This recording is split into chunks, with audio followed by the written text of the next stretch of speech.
What's up guys? Welcome back. Now this video I've known that I was going to film for you for probably over a year, but it's not official until it's official, and I can officially announce to you that I am getting out of the military. I've submitted my paperwork for my DD-214 and my separation orders, so I'm officially leaving the United States Air Force. My separation date is in February. However, I've saved up 60 days terminal leave, so my last day will be in December, and realistically, the last day I'll be doing my job is in November.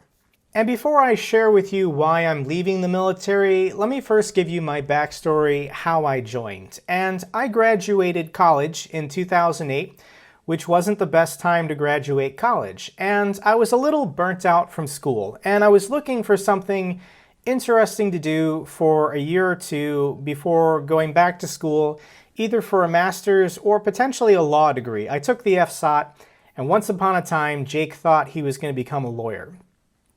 But I had a buddy of mine who was teaching English in South Korea at the time, and he sold me on the idea of traveling around the world and dropping myself in a foreign country to do a job that I had no training to do. I did not have a degree in English or a degree in teaching, but I said to myself, if this job is willing to take me, then I'm willing to learn and I will make this work. And moving to South Korea in every way was a transformational experience for me. It completely changed how I view my entire life, how I view culture and language and peoples and nations.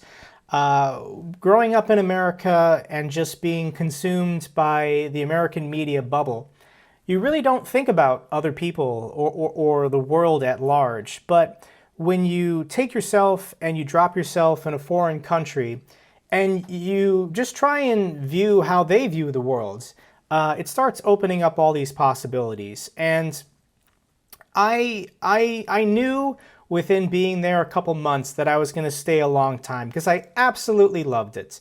I loved the culture, I loved the food, I loved the people, I loved the lifestyle of urban living. I lived in a city called Gwangju, 1.5 million people.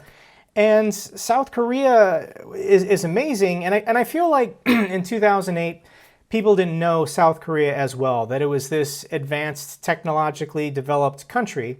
This was pre-Samsung phones, basically Hyundai Automotive being huge, pre-K-pop landing in America. And South Korea just won me over, but it was this kind of cosmopolitan melting pot amongst the foreign English community that I was a part of. Their native English teachers in the city, there was probably about 500, 600 of them between the public school and the private school system. But these English speakers were from every English-speaking country. They were from New Zealand, Australia, the Philippines, India, South Africa, Great Britain, Canada, Ireland, Scotland. So while I was in South Korea, yes, I got the traditional Korean experience, but I was also immersed in the cultures of other native English-speaking countries. I got to know and friend English speakers from all over the world, which to me was a very interesting and transformational experience. And just being honest with you guys, I stayed way too long in South Korea. I was way too comfortable with my life. I was having fun. I was making decent money, but I wasn't satisfied with my job teaching English ESL in a public school in South Korea. I knew that that wasn't what I wanted to do for the rest of my life. So when I turned 30, I said, I've got to make a decision here. Either ESL teacher in Korea is my lifetime career, or I've got to rip the Band-Aid off and go back to America. Either go back to school or find another job. So I moved back to America in 2015 with the question of what is next? What am I going to do with my life? And something at the time that I was considering was applying to the State Department to be a Foreign Service Officer. These are people who work in consulates or embassies abroad. You're a diplomat. That sounded like a pretty amazing profession, right up my alley with my global life experience so far and my education. However, Jobs for the State Department are insanely competitive. There are people who are truly bilingual, trilingual applying. There are people with master's degrees or PhDs applying, people who have done Peace Corps who are applying, and veterans. I noticed on the application that if you were a veteran, they just gave you extra points on your candidate profile score. So I said to myself, well, what if I, became a veteran in order to boost my application chances for applying to the State Department? So that's basically why I joined the Air Force. I wanted the GI Bill for a free master's degree, and I wanted real-world experience that would make me a more attractive candidate when applying for the State Department. And once I got into the Air Force, I'm going to be honest, I got pretty comfortable. There was a period for a couple of years where I thought, hey, this isn't that bad of a lifestyle. I definitely could see myself doing 20 years. And if you're not familiar with how the military is structured, everybody talks about doing 20 years in order to earn the military pension. And for an officer, doing 20 years is pretty fantastic. My problem is I joined much later in life. Instead of commissioning as an officer at 22, 23, 24, I joined at 32, meaning if I were to do 20 years in the military, I'd still have to be running, 1.5 miles on the base track to pass a PT test when I'm 52 years old. And this leads us to why am I getting out? And the reason why I'm getting out is because this job, for those who don't know, I'm a nuclear and missile operations officer. This job really isn't my passion. It's an acceptable career choice. The pay and benefits for what I'm doing, the work I'm doing, I think are excellent, no complaints.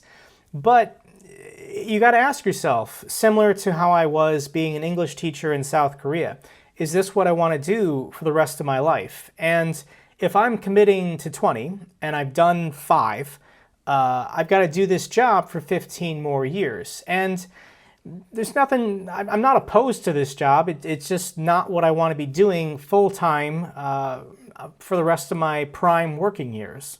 And before you ask, there's actually no way for me to cross-flow out of this career field. It's very time-consuming and expensive to create a missileer. There's only a limited number of people who can do my job. And I take pride in that, but they also aren't keen on letting us go. And another problem with my unique experience in the Air Force, once again, everybody's experience in the military is completely different, but for people involved in missiles in the Air Force, you really do have a limited number of base opportunities. The 3 ops wings are Malmstrom in Great Falls, Montana, Minot in Minot, North Dakota, and F.E. Warren in Cheyenne, Wyoming. And these are very small towns in remote areas. And to be honest, I'm an urbanite. I'm originally from Milwaukee, but having lived in South Korea for 6 years, I'm just used to big cities and big city life. And spending the last 3.5 years in Minot, for me, I don't want to say it's been tough, but it's just not how I want to live my life. And honestly, if I stay in this career field for another 15 years, my base assignments are not going to get much better. There are career opportunities, maybe at some international posts, but that once again depends on the manning. And if our retention rates for our career field is low, which they are, then they're not going to let us take these fun assignments in Europe or in Asia, which is something I'd really love to do. More than likely, I'm going to end up having to go to Louisiana or Nebraska, and then they're just going to pull me back to the wings in Montana, North Dakota, and Wyoming. And that's just not how I want to live the next 15 years of my life, and there's nothing wrong with that. I will say for outdoorsy people or people from small towns, these towns are great for families. There are people who love living in these towns and being stationed at these bases for the more quiet life. However, I'm not married, I don't have kids. That aspect of getting these base assignments doesn't work for me.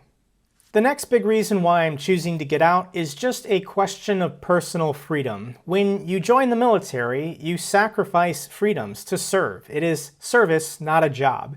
And when you live your life in the military, it really is 24/7, 365. Not that you're at work on the job, but that you have to be mindful that at all times you're representing the United States government. You are a representative of the United States government at all times. And not that I'm looking to do anything inappropriate or bad, but you have to take care of yourself, both your physical health, your mental health. Not that I want to let that go, but I'm saying is that it's a responsibility. It's this pressure, basically, in the back of your mind at all times that you're not just living your life for yourself, you're living your life for your country. And that can be a tremendous source of pride. People love having that purpose, that mission in life, service.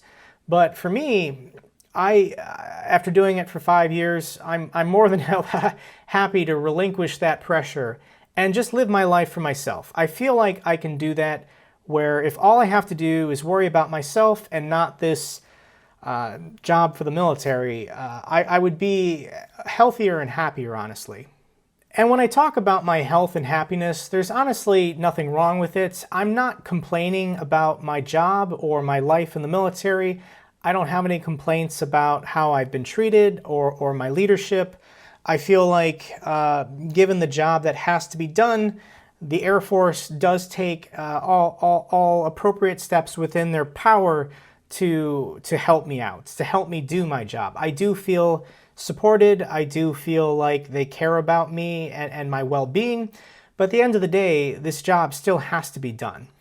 So how do I feel? How do I feel knowing that my time in the military remaining is limited and that I'm for sure getting out? And honestly, I feel grateful. I try to practice mindfulness and gratitude, and I know that this amazing opportunity that I've been presented the last 5 years, being an officer in the United States Air Force, to be a nuclear and missile operations officer, this is an opportunity that most people wouldn't get.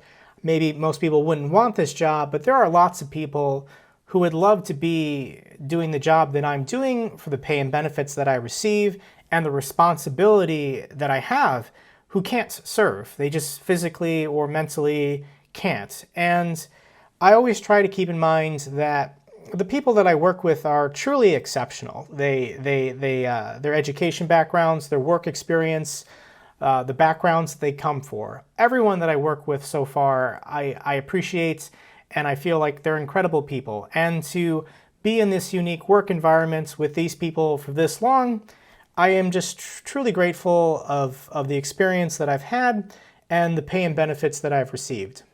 So what is my plan now that I am officially getting out of the military? And first of all, I've got this YouTube channel that is doing moderately well. Give this video a like and subscribe if you haven't already. But beyond that, there are other things in life I want to do. Projects that I plan to start soon, passions I want to follow. What I'll be doing and where I'll be going, I'm going to make a video in the future on that topic, so be sure to check back for that.